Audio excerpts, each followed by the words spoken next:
الحكاية من زمان، من سنين ما تعتبرش كتيرة قوي في عمر الزمن. يعني من حوالي 40 سنة كان في حاجة مهمة جداً عند كل أسرة. هي اللمة حوالين الأكل وقت الغداء، أو اللمة حوالين التلفزيون ساعة المسلسل. قهوة العصاري وشباك الصالة مفتوح بيبعت نسمة هوا ريحتها كلها حب ودفى وأمان. قبل السوشيال ميديا وقبل مقابلات الأونلاين، الناس كان عندها وقت تقرب من بعض. مش بس الأسرة الصغيرة اللي عايشين في بيت واحد، اللمة كمان كانت للعيلة الكبيرة، كل أسبوع أو كل شهر في بيت حد فيهم. كلامنا مع بعض كان وإحنا قاعدين مع بعض. مش كل واحد في مكانه. إحنا كبرنا وإحنا عارفين قرايبنا وأهلنا من الدرجة 10 بسبب التجمعات دي. لو فتحنا ألبومات الصور القديمة اللي موجودة في كل بيت، هتلاقي فيها حياة ونظرات مليانة سعادة.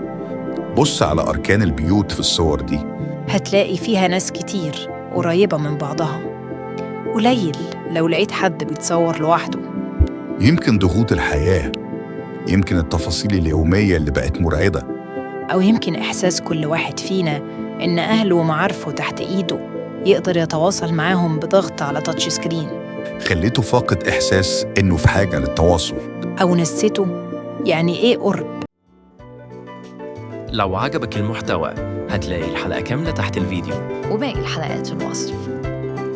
لايك، شير، سبسكرايب، وفعل جرس التنبيهات.